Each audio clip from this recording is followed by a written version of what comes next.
Ani akan menerangkan tentang Pancasila. Lihat ya. Ya. Ini Garuda lambang negara Indonesia ya. Lambang negara Indonesia, Pancasila. Lihat. Ini Pancasila sampah, ini Pancasila sampah ya. Kotoran ini layak injak-injak Pancasila ini.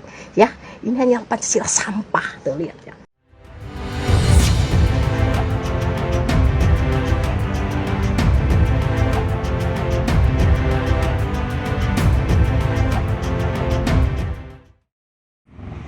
Saya hanya ingin memperlihatkan KTP saya.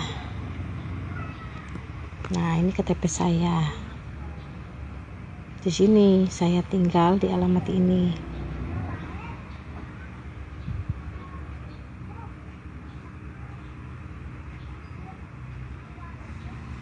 Nah, yang ini fotokopi.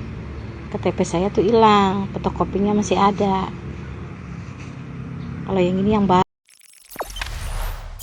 Jangan lupa subscribe, share, komen, dan like ya.